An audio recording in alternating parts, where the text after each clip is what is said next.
Hello everyone, and let's talk about A Letter to Three Witches written by Elizabeth Bass. This is an adult book. It is a fantasy romance. It is clean as far as the spice level goes. You do not have any explicit scenes in this. As of right now, this is a series. There are 2 books in the series. I do hope that there will be more. I would also tag this as humorous. So this one we are following Gwen. She gets home, she sees this letter, and basically what happens is she finds out that 2 of her cousins also had the same letter. There was this gal that stayed with them. This letter is from this gal that stayed with them when they were kids, who was like an adopted sister or adopted cousin. They're not related by blood or anything like that. So it just talks about that.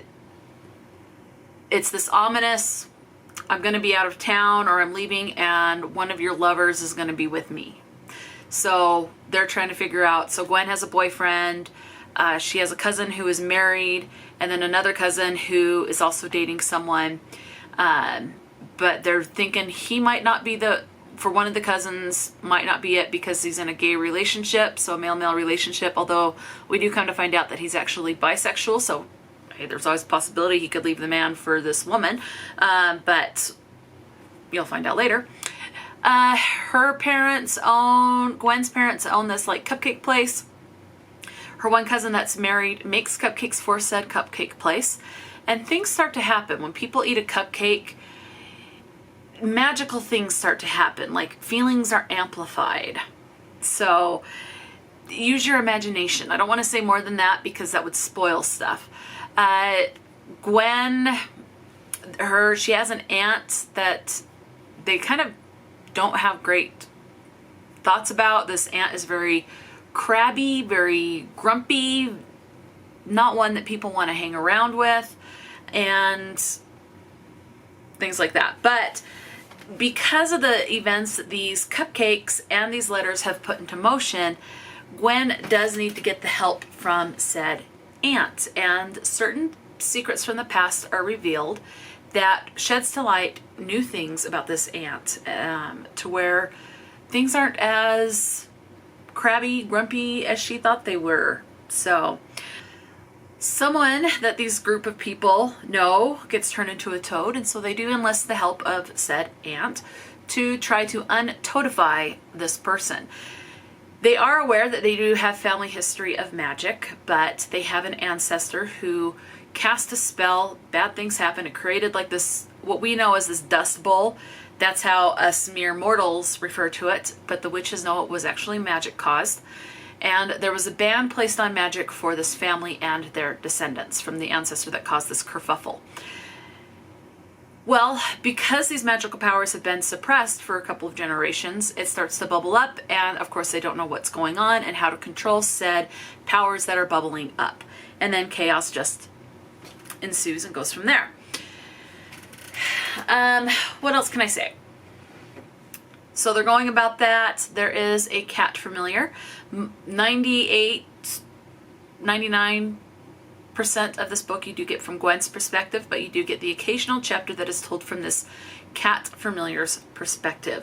There are what are called watchers. Watchers are people who watch witches to make sure they're not doing anything they should not and doing anything illegal. So in this case, where Gwen and her family are not supposed to be using magic, watchers watch them to make sure they are not doing said magic. Punishments can be pretty harsh. So they are concerned and don't know who would be a watcher and how to tell who a watcher is. A lot of talk about that. And that's the book. You're just following Gwen as they're trying to figure out what exactly is going on. What is the motive of this adopted cousin and which lover is going to go with them. So, and it's just very comedic. And that's what this is about. This takes place in New York and it is told in first person. And this is, again, as I said, is book number 1. The series is called A Cupcake Coven. This was published in 2022, and the audiobook is narrated by Emily Durant and Nick Mandelli. Now, Nick narrates the POV from the cat's perspective, so you only get a few chapters with that narrator. The rest of it is narrated by Emily. And it was 9 hours and 17 minutes on standard 1x speed. As far as your representation, you do have LGBT rep, as one of these cousins is in a male-male or a gay relationship. And the partner is bisexual. So, and that is specifically mentioned. So you do have gay and you do have bi mentioned.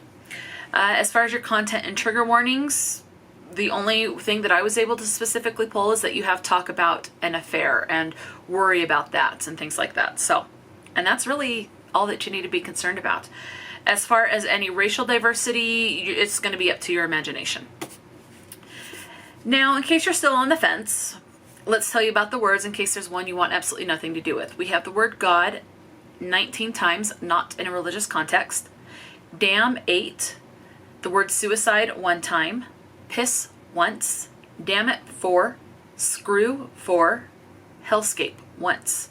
The name Jesus once, not religious.